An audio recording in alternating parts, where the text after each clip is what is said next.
You're thinking about draft capital all wrong. And other rookie, dynasty, post-draft thoughts. That's what we're going to talk about today on Stealing Bananas. I'm Ben Gretch.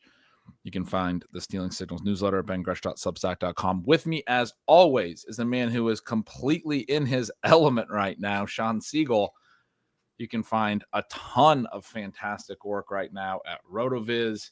Post-draft discussion of how to work through the different tiers, particularly over on FFPC for the RotoViz Triflex Dynasty Leagues. And then that is looking at the tiers of ADP. Then there's a whole different article, which has been updated with Shawn's rookie ranks and then his updates after having drafted over the first couple days, moving some guys around, where he was actually taking them. Because, Shawn, you have a ton of dynasty leagues over on FFPC and elsewhere. You mentioned you have 9 leagues, I think, with 7 different co-managers. One of them is me, and we have our team together. But you're doing a ton of different rookie drafts this time of year. I don't play quite as much dynasty as you do. But reading through your take on all the rookies, on how to play these rookie drafts, on all the dynasty implications has been a lot of fun for me over the last few days as your partner here on the pod and all that. You mentioned you've been basically drafting nonstop since the start of these rookie drafts last weekend. The thing about Dynasty, for people who don't play it, there's going to be a lot of player discussion here, but for the people who don't actually play it, the rookie drafts is also an opportunity for a lot of trades and a lot of movement and a lot of veteran, it's like the biggest opportunity for everyone to be really the only opportunity. There's not like a free agency period. Like if you think about the real NFL offseason, there's a free agency and then there's a rookie draft. In Dynasty, there are no other drafts or anything. You keep all the players and you have a rookie draft. And during the rookie draft, everyone is sort of, okay, how am I going to change my team for the next year? You can make trades throughout the offseason, but it essentially becomes a big opportunity for people to move future picks, to trade, to go for it, to sell, to try to get picks for the future, to recalibrate their whole multi-year plan. And so you get a lot of player valuation stuff that comes into play it's not just the rookie. So anyway, there's been a lot of really fun stuff going on in these different dynasty leagues during the rookie drafts. You've had a bunch of leagues that you've been managing, which includes not just the picks, but the trades and all those things that I was discussing, those negotiations. And then we're talking about just some of the player stuff about the rookies and all of that. We didn't record last week after we did record a ton of live stuff on Friday and Saturday for the draft itself, and then release that through last week. But we haven't talked on the show here since those live thoughts on the draft. And so a lot of stuff has crystallized and has moved around. I want to get a ton, or sort of two, well, there's so many fun directions we could go with this show, but sort of 2 main directions. I want to get a ton of your thoughts. I want to talk through a lot of the decisions you've made, a lot of the points that you've brought up about a lot of these rookies. Also want to talk about what I said at the top, this idea of draft capital. It'll just get woven in, but we were talking about it a little bit before the show. I have some strong feelings about draft capital in general and the way that the industry plays it, the way that people tend to play it. You made a really great point in one of your many articles and among your many write-ups, because there's all these different player write-ups in all of these articles about draft capital that we have to discuss. But I think that's enough stage setting. How you doing? Good. It's been fun, as you mentioned. And we talk a lot on the show. I talk a lot on the website about this idea of perpetual reloading, trying to create a permanent championship window. Then I feel like that permanent championship window for our team is now opened up. And I am so excited for like this next decade with this team. Maybe I'm overconfident, but I feel like the team looks really good now. One of the things about this idea of perpetual reloading is you do end up with a lot of picks. And then when you have a lot of picks, you also have a lot of opportunity for trades to get in better position to actually get your guys either moving up or moving down and getting them at a better price, and then getting some more assets too. So the thing about having more picks is not just that you can get more players, which is crucial, but you can make more trades. And we talk all the time about trades being sort of a win-win for you and your trade partner, and they're a loss for the other 10 members of the league. The more picks you have and the more trades you can do as a result, the more chances you have to win. So it's both players and wins that you're trying to stack up here. You mentioned I have the 9 teams. There are people out there with 50, 60, 70. You probably can't move around quite as much when you have that many responsibilities with these drafts. I really like, I would like to have more, but I also really like this kind of pocket that I'm in where I can manage it and actually, really understand what's happening with and all breathe. of those teams. Yeah. Right. And you can breathe a little bit.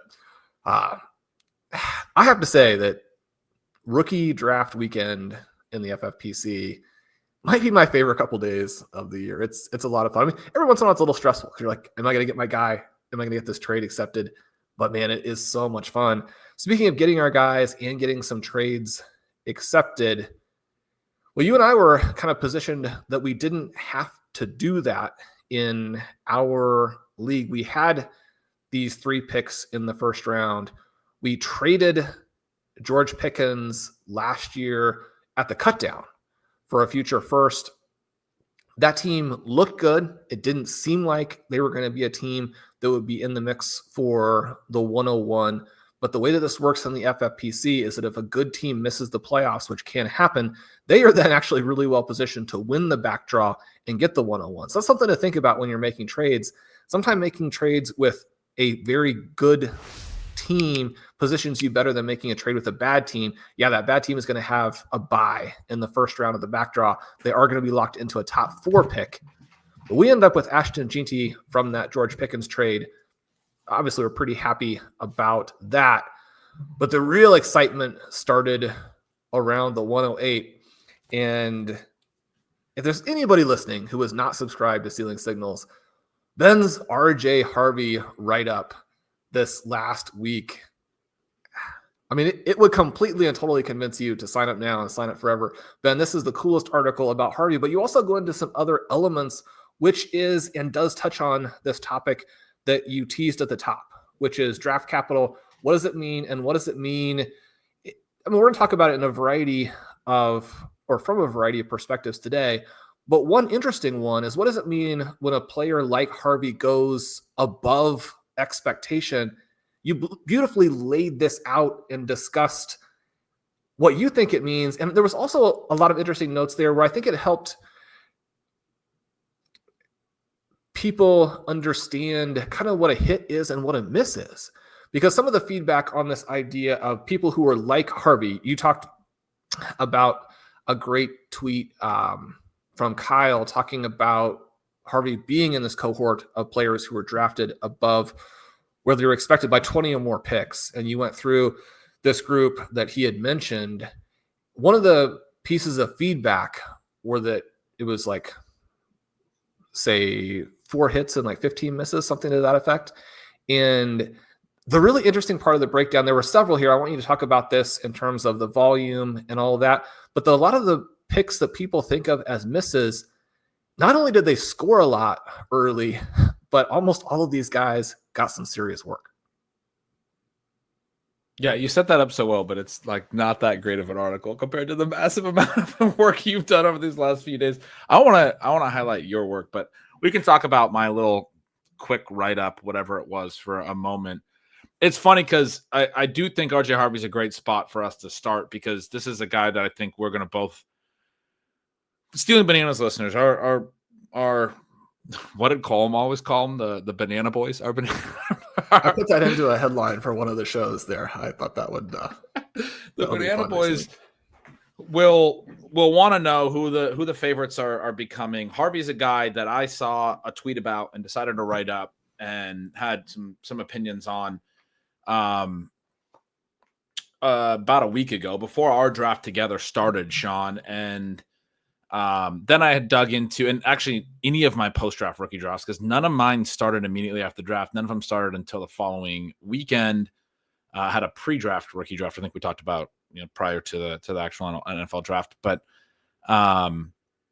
wrote this up on May 1st last week, and then I ended up reading a lot of your stuff throughout the weekend and over the days of us talking and drafting things together, and realized that this is one of those players that we're both going to be very in on. And in particular, it's one of those ones where it's like, well, now I just feel like I'm low on him because I read Sean's excitement, because sometimes you get so up there, and then in a trade or in a league we have together, you traded up from 109 to 107. I was curious who you were coming up for, and you were coming up for Harvey, which I was just kind of laughing because I was like, Sean, I'm pretty sure you could have got Harvey at 109. I don't know that you needed to make it was a bigger trade, but I don't know if you needed to make a trade up. Well, I didn't want to miss him. And it was interesting too to think about tiers and how tiers work, because originally I had been this is like the only league where I have a win now team. And so since and by win now, I mean like an old team, but a team with a lot of superstars that are old. So you kind of have to, it's sort of fun doing one team in the way that's not really right, but has been moderately successful. And so I traded for DJ Moore. I had this offer of the 2026 first, second, and third for Jonathan Taylor. I'm like, well, I'll probably take that for Jonathan Taylor. But also, I'm at the 109 and the 209, and my potential trade partners at the 107 and the 207. Really, what I would like to do is get up 2 picks to get Harvey, or to increase the chances to more or less guarantee it, and get up 2 slots so that I am right at the edge of this massive tier break in round 2 that does happen after 207. It was funny because then the counter came back with moving those picks to 2027. So an additional year of delay, and it included the move from the 109 to the 107, but did not include the 209 to the 207. That was the part that was more of a deal breaker than this move in the first round area. And I think that makes sense, because a lot of people are going to have that 107 through 110, 111, what have you, as being very flat. I have it flat through the 207 basically. And the 207, unless you have a guy there late in round 2, you are not going to move back out of mid round 2 because of that massive tier break. And so it's interesting that was kind of the evolution of that trade. Yeah, no, it's very interesting because additional context, I wound up in the 205 and traded out of it despite Cam Scadaboo being there. And it was a tough trade out, but I needed to get more pieces. So I got to the 211 plus the 303 for the 205 plus a later pick. And it allowed me to get 2 pieces, which I kind of need to do. This is a really sharp league. Our buddy Mike Leone runs it. It's got, Pat Carrain and Anthony Amico and Pat Thorman and a lot of really sharp guys. And Amico moved up to the 205 for me there, but didn't take Scadaboo. He ended up moving back into the 207 to take Scadaboo, which is, you're talking about that. And then you moved out of the 209 later. But at the 207, you could have gotten a pretty good value on a guy that, for anyone who's been reading your work, knows you really like, Scadaboo. And I wasn't thrilled to move out of necessarily, but there was that tier break there between the 207, and especially with Scadaboo falling all the way to the 207.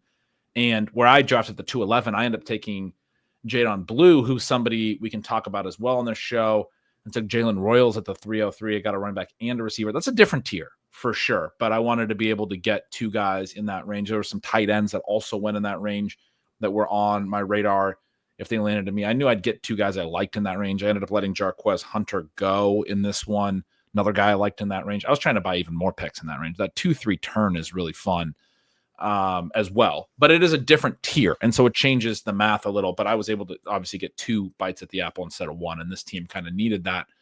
But yeah, the Harvey thing that you were discussing, there's a lot that goes into this, but so the impetus from the post came from a tweet from Kyle over at the Fantasy Footballers, who wrote in his tweet a note that said that these are day 1 and 2 running backs who went 20 plus spots higher in the actual draft than their final mock draft database big board consensus rank. And it's an interesting cohort. There's a lot of names in it. I was seeing it get like quote tweeted on Twitter, and then I was reading some of the replies, and it seemed that a lot of people were saying this is a bad look. This is a bad cohort. It's a significant group. It's like 20 something players. And one of the things that I think happens, I talk a lot about cohort analysis and player comps and stuff that I like to write about, and not being a big fan of those. and really being a big fan of the way that, analysts like you, Sean, approach rookies, where it's a lot more individualized. Like, there are similarities you can draw to players, but it's when you're drawing comps and looking at cohorts and those things, it's for one element. And I find all of the analysis we do in football is so multifaceted. I've called it multivariable, or whatever word I made up at one point, that it can be difficult to keep all of the variables and all of the facets and whatever in mind all the time. And this is one of the things I admire about you. I think you do it as well as anybody in the entire industry, that every player has a different set of all of these different variables. I joked before that every player is a unique little flower, or whatever you want to call it, or, snowflake, or whatever. They're all very different.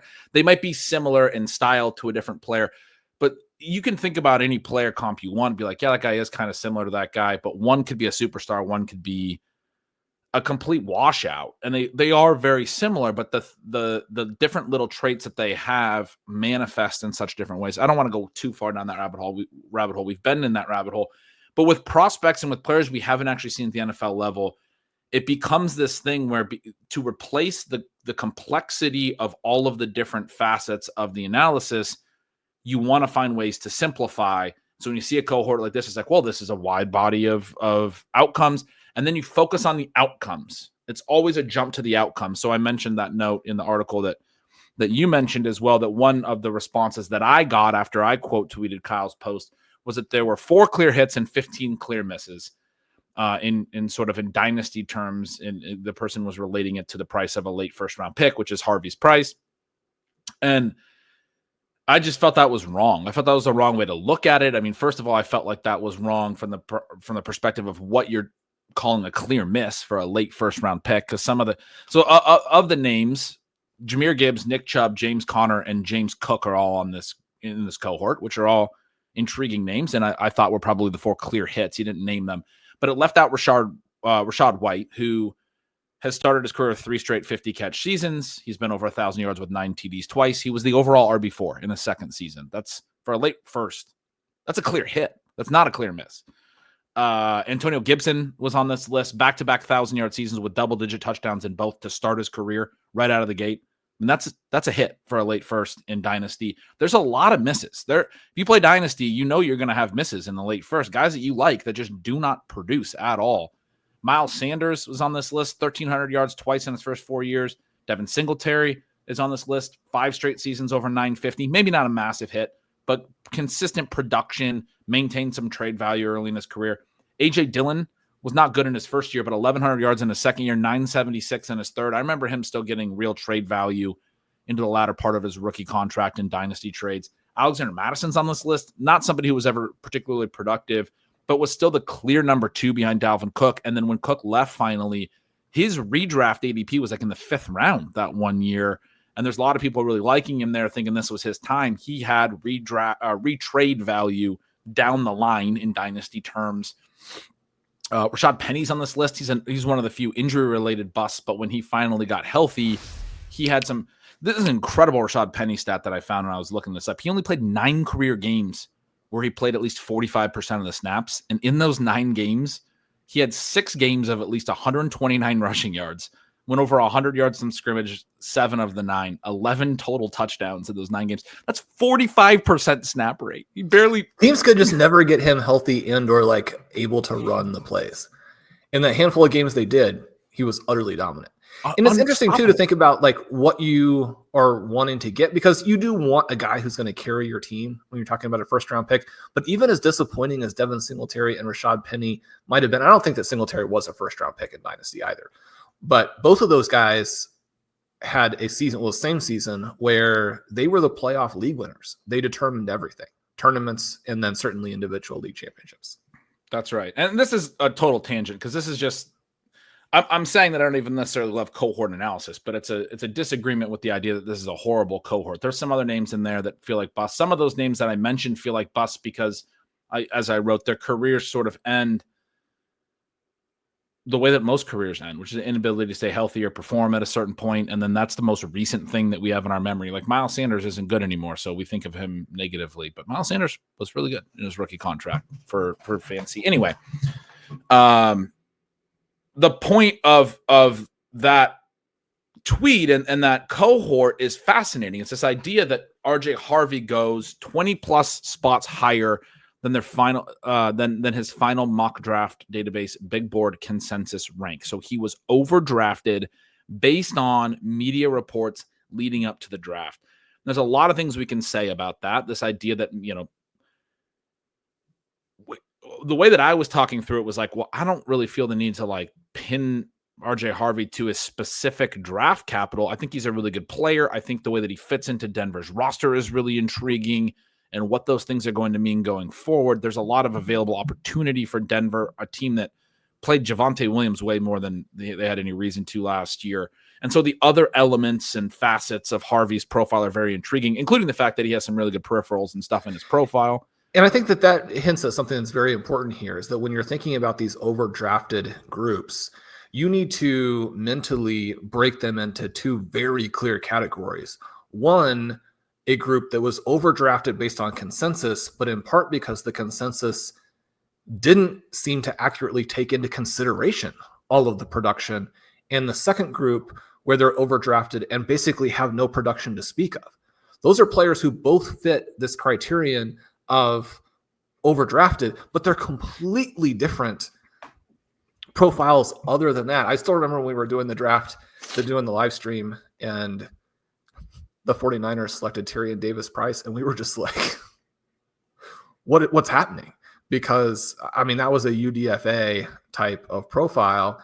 And it is one of the reasons that even though some people like Jordan James, I think that pick has mostly been ignored because, as you laid out in your article, people don't take the 49ers picks in this category seriously. Yeah. Tyrion Davis-Price is in this cohort that we're mentioning. Trey Sermon was as well. They're two of the clear misses that stayed healthy and their team just never really got opportunity. But that's gave them opportunity. That's one of the other things that I eventually want to get into with this draft capital thing is there's 32 teams. And for some reason, we treat draft capital like it's a hard and fast fact and we can't add any context to it, even though we know with every other bit of data and information that we have in football, we have to contextualize it. We have to contextualize stats within a season. We have to contextualize so many other elements. There's 32 teams. We know a lot about these teams. Not every team. There's a lot of regimes that turn over every offseason. There's a high turnover rate. So some of them are newer regimes every year. But the regimes that have been around, we can start to make some informed, draw some informed opinions about what they're doing and how they're doing it, and how they go about their business and what it means. The Niners, to me, you look at these teams, or these two running backs, you look at the Trey Lance trade, some other picks they made, they basically were like, we don't care about draft capital. Or there was some type of disconnect between John Lynch and Shanahan, like GM and coach or something, which it doesn't seem like, because publicly it seems like they're on the same page about everything. But Lynch would identify talent or players or whatever and make picks, and then Shanahan would get him in camp and be like, well, this guy can't play. I'm just not going to play him. I'm not even going to try to play him. I don't care that we spent a third-round pick on him. Or the coach would come in with his pet guys with a lot less information than the GM and insist on those guys. And then when they would get in practice, he would realize he was wrong. And so it's like a good news, bad news thing where the hubris of interfering with the draft plan caused the bad picks, but then the willingness to set that aside and go win football games allowed them to actually set it aside. Because certainly a lot of people would simply double down on the mistake and be like, let's try and force this in.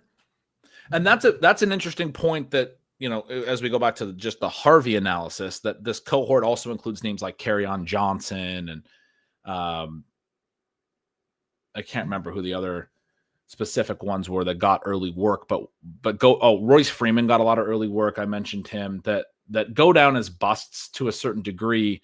But I went through all the different players and kind of talked through how guys like Kerryon Johnson had 150 touches in 10 games as a rookie, then 123 more in 8 games the next year.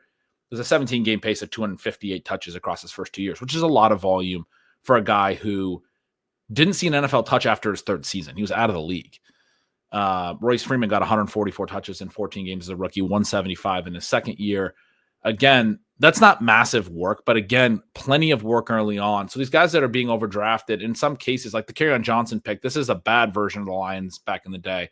Probably an indication of a team like overdrafting a team, legitimately overdrafting a player. Because when we're looking at a cohort of overdrafted players, in some cases, we are going to have bad teams making poor draft decisions, basically. But we could also have teams that are doing things intelligently, really like a player, really want to feature him, and they get good out of him. So there's a few different competing things here, but one of them with this cohort, with any cohort, there are a lot of busts. There's just not that many players who wind up going for thousands of yards at the NFL level compared to how many are drafted.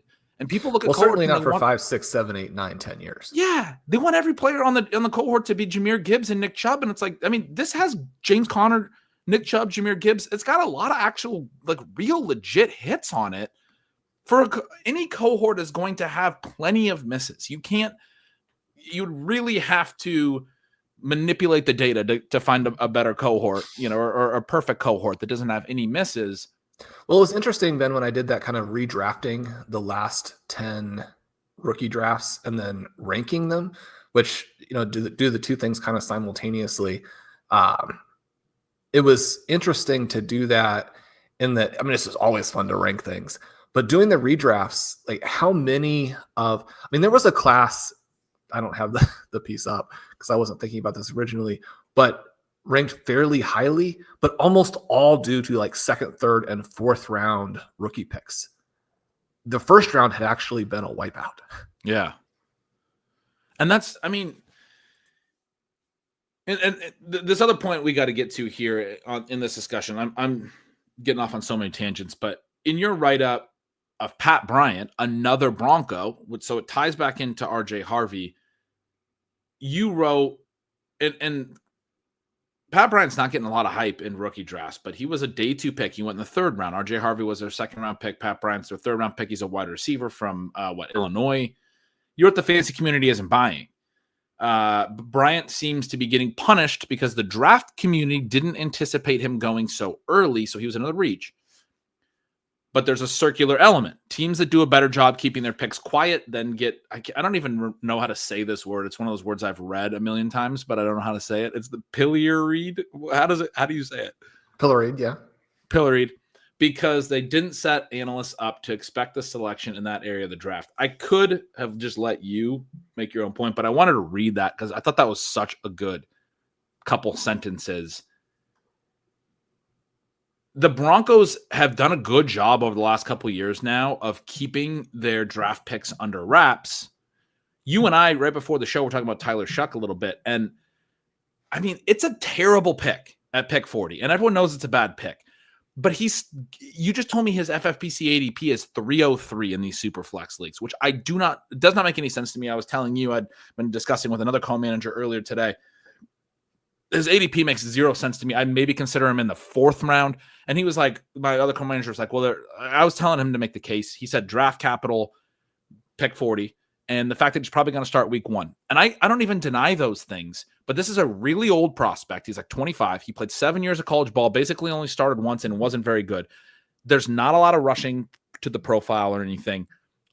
Even the scenarios where he hits, he's now an old starting quarterback for the team that is set up worst of all 32 teams by a lot in the 3 to 5 year window. The Saints are not going to be good. They have to reset everything because of all their cap and everything. They don't have a ton of talent. So, okay, Tyler Shuck is an actual hit. He's now the starting quarterback on a bad team. You basically just got Derek Carr. Nobody wants to do anything with Derek Carr in Dynasty these last couple of years, despite the fact that he's the clear starter for the Saints, because the Saints suck. In addition to the fact that his scoring profile is not fantasy friendly. So in the scenarios where he hits, his ceiling is like, okay, you have this pocket passer who probably can't throw for a ton of touchdowns because his team's terrible, but is maybe like the QB 20 because he's moderately young. He's 25 already. So you don't even get the he's a 22-year-old starting quarterback in the NFL thing. And there's a massive amount of the probability for this player that he's just a bust and is bad that everybody sort of expected because the profile doesn't have a lot of good stuff in the college production. He played at 3 different places. It was never particularly good. We more than just kind of mocked the selection during the draft itself, but people are now taking him in dynasty drafts because they're respecting this idea that probably the worst run franchise, I mean, a really pretty poorly run franchise at this point, the New Orleans Saints, maybe not the worst run, but they've done things a certain type of way for several years now, and they keep kicking the can down the road instead of dealing with the ramifications of their decisions, and it's made them uncompetitive in the short term and in the medium term and potentially long term. Like, they're just, the way that they're doing things is setting themselves up to have no real ceiling over multiple years. And I do think that's a pretty poor way of running your franchise. And so that team sort of leaked. You mentioned to me before the show, as we were talking through him, there was some discussion that he might go ahead of Shedeur Sanders even before the draft, even before the Shedeur drop. There was some discussion Tyler Shuck might be that next quarterback going, and there's some rumors and those things. The team that winds up really liking him enough to take him 40 overall, probably one of the teams leaking that, or one of the teams telling the agents or being more direct with their interests such that it gets out there. It works its way into some of the mock draft cycles. People start getting familiar with the idea that, okay, he might be a second round pick. He goes in the second round, and now people are willing to take him higher in dynasty rookie drafts than they should be. He's a clear small hit, big miss player profile. There's nothing here. But people are just lopping onto draft capital that they had gotten leaked by a bad organization. And so that's why they're comfortable with that draft capital, as opposed to the point you make on Pat Bryant, which I think is an incredible point. They don't want to buy into the draft capital because it wasn't leaked from an organization that, when they did this last year on Bo Nix, they were right. They were right. Bo Nix looks like a clear hit. And they also did it with RJ Harvey. So they're doing a good job of staying tight-lipped and not clarifying the players they want to go after.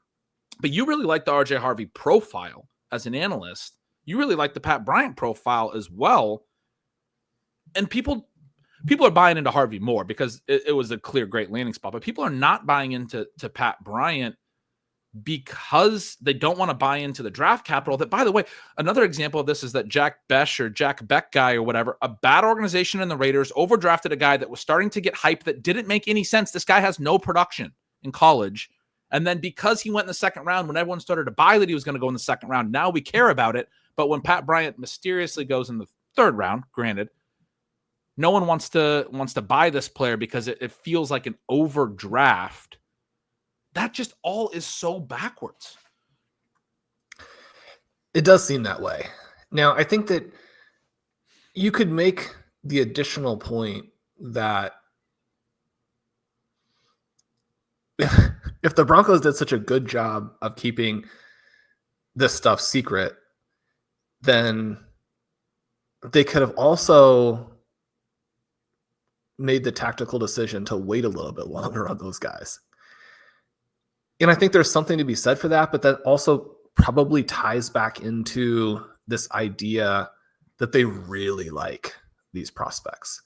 And even if you didn't want to let people know that you were going to take Pat Bryant because you didn't want, a couple of the picks just before that are probably not great picks.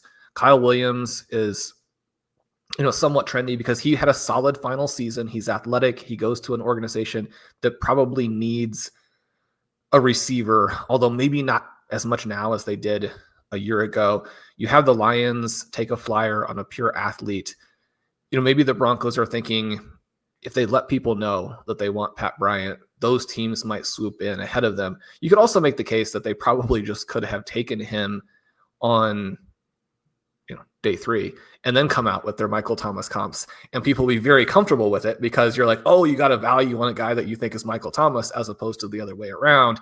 So you can look at it from both directions, but certainly it is strange to me. I made the point in kind of contrasting these two players that I'm probably wrong on it because there are a lot of people who are just very excited about Besh, and he gets this comparison to, say a Puka Nacua, and he's drafted into a situation where there's opportunity there. Although I guess I don't think there's as much opportunity, again, maybe as people are thinking, because opportunity does tend, especially for receivers, to go to the guys who really demand it. And if you think about the situation with Pat Bryant, where Cortland Sutton is there, He's obviously going to be the wide receiver 1 for the Broncos, but sort of a fading solid veteran, and the future is sort of wide open in this Broncos passing attack.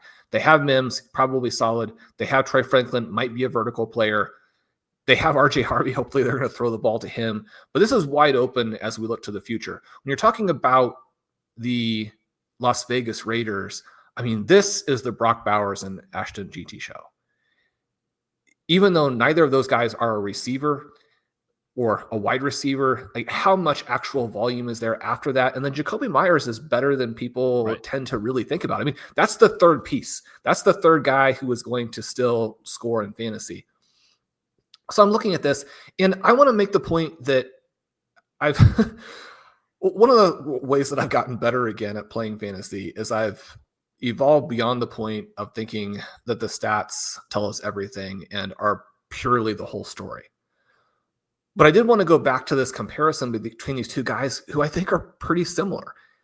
And I wanted to make sure that I wasn't overstating the case for the one that I kind of like and understating the case for the one that I don't really see the thesis for. And Ben, I mean, the numbers are they're really pretty conclusive, right? You have Bryant with a strong yards per route edge. Again, it's going to depend on your exact source, what those numbers are, but a strong yards per team attempt edge. He's got a dominator edge of 43 to 32. He's got a slight edge on target catch percentage. He had slightly fewer targets and had more yards after the catch. His evasion rate of 33 to 24. And both of these guys have been praised for what they can do after the catch. And so the significantly better evasion rate for Bryant, I think, is interesting.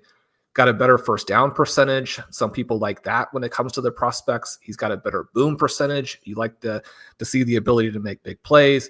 He's got a better points above average per route, which if you believe it all in Sports Info Solutions charting, you would like that edge.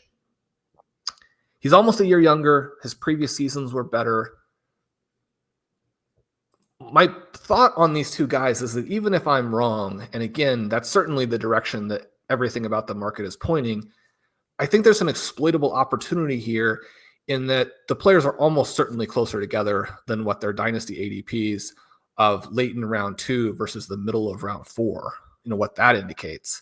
That's probably exploitable. And then I do think a lot of it does actually come back to this discussion we're having about how teams approached letting the draft community know which players they were interested in.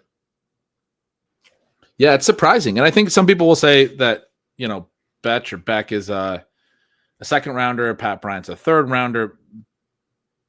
I think it's Betch. I guess you've been saying Betch. I always trust you with the thing. I was calling him Beck. There was only 6 picks at the end of the second round after him. He went 58 overall in the final 7 picks of the second round. Bryant went 74 overall, about exactly 10 picks into the third round. There were 16 picks separating them. It's still meaningful, obviously, but one of the things as we were talking before the show, or maybe you mentioned it early on the show, but that people tend to, when they think about draft capital, they tend to put too much weight on the different breaks, like the round breaks always seem to carry more weight. I mean, these guys are much closer together in that regard than I think the response has been, particularly when you emphasize what you did about their profiles are the same age. There's all of these things that, why would people not be in on Pat Bryant? Why we in our draft, we were starting to talk about this. We took Gene T at the top. We ended up not making a ton of trades. We took RJ Harvey at 108. We got really excited about him. We took Cam Ward at 109. This is the team that last year basically lost because it didn't have enough quarterback play. We had Tua, we had Derek Carr. These guys all got hurt. We have traded for CJ Stroud. We now took Cam Ward at 208. We had both the 8th and 9th picks in the first 3 rounds. I'm just going to tell everyone kind of our picks so they can know where we landed. They won't necessarily know who's available. But at 208, one pick after Betch went at 207, we took Trey Harris, and then we took Jalen Milroe as well. So we have another quarterback there. At 308, we got Jaden Blue, who we're going to talk about a little bit. And then at 309, Jalen Royals, 2 guys that we really like. Royals, obviously with the Chiefs, we talked about him a lot on the draft show. Blue lands with the Cowboys. I want to talk about the draft capital stuff with him in a minute. I've mentioned him a couple of times now. Then at 311, we took Brashard Smith, another Chief, and 312, we overdrafted Pat Bryant ahead of ADP. Ahead of the ADP value was probably Dylan Sampson, because we didn't have another pick until 411 and weren't going to be sure that he'd fall all the way to 411. But we got him at 312 and we kept pushing him. Jack Besh went before our 208 at 207. And he's consistently gone in the second rounds of all the rookie drafts I'm in, and I have not seen Bryant really go in the thirds of any of them. I mean, these guys are going meaningfully apart. That's in rookie drafts, the difference between a clear second round pick and a guy that's consistently falling in the fourth at the same position who have very similar day 2 draft capital. I mean, there's a round difference, but I said 16 pick difference. And again, when we talk about these unique elements of the different teams, this is the context I also really want to emphasize. I wasn't trying to say, I did say it. I'm sure some Raiders fans are annoyed. I'm trying to say that they're terrible drafters. I think they're doing a better job. They're building things a little bit differently now. Give the new guy, I think it's Spy Tech, right? Brady's guy, give him a little bit of an opportunity to build something. I don't need to be this confident that they didn't know what they were doing in this draft. However, that discussion around Betch and his draft capital was sort of out there. He ends up going in the second round. Bryant is a little more of a surprise going in the third.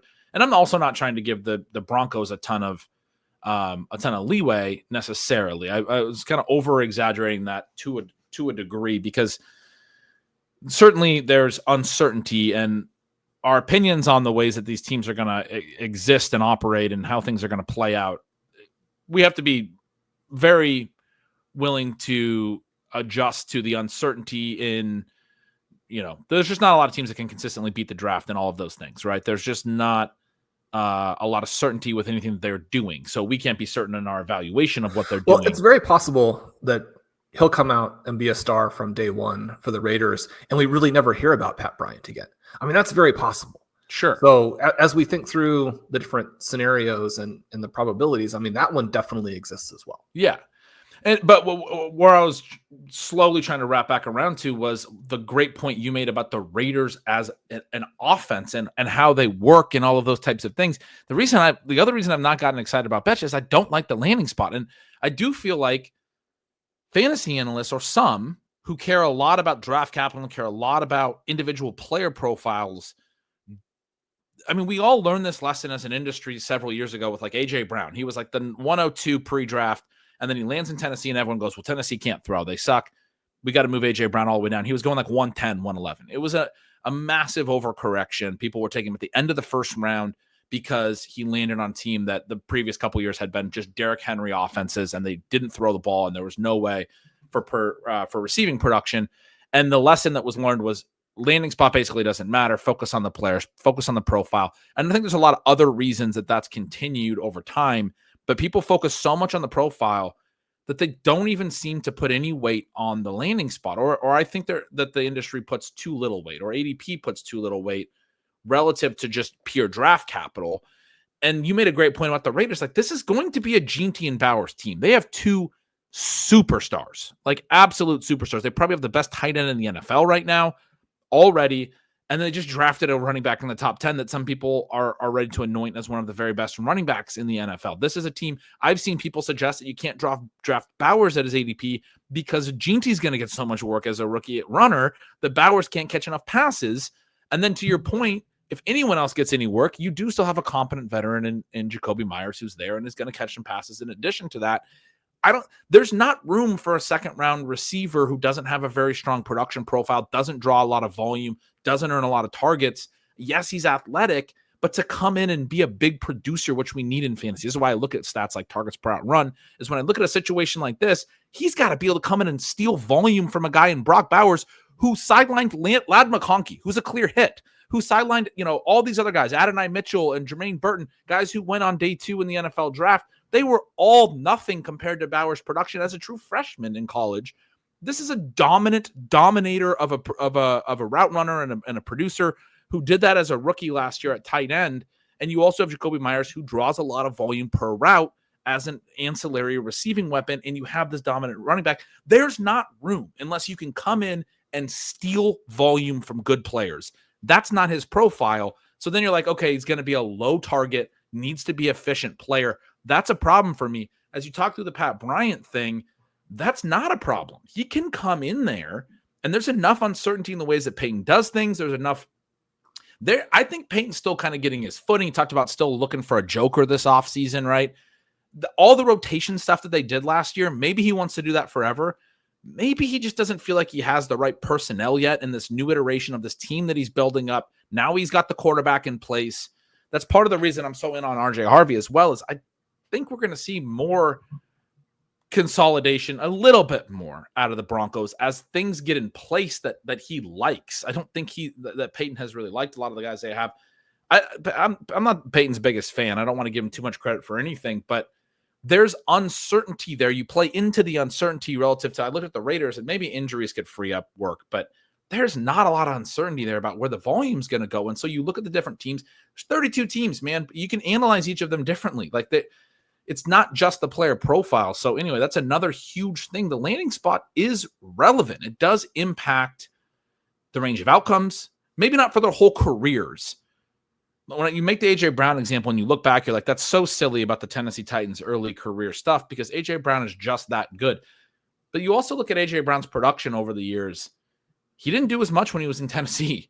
If you go look at his raw production, he was really, really, really good on a per-out basis, but they didn't use him enough. I always had issues. You could still make the pretty strong claim that if he ends up on, you take out maybe the 5 worst organizations and you take out Tennessee and this hybrid attack. I mean, it's easy now that they've won the Super Bowl and were dominant doing it to forget that, like with a couple weeks left in the regular season, AJ Brown's comment on what they needed to work on offensively was passing. Yeah. Right. So, but that's the better team. I mean, yards per game. Oh, go ahead. I mean, he could be Justin Jefferson, Jamar Chase if he ends up on a competent pass-oriented organization, and he didn't. And it has actually stuck with him as a problem throughout his career, even though what he's been able to do to overcome it suggests that he's an all-time great. Yeah, he didn't go over 1,100 yards in any of his 3 years in Tennessee. He did miss some time there. He went over 1,450 both of his first 2 years in Philly. If you look at yards per game, 66 as a rookie, 77, 67 in his third year. His last year in Tennessee, it goes down.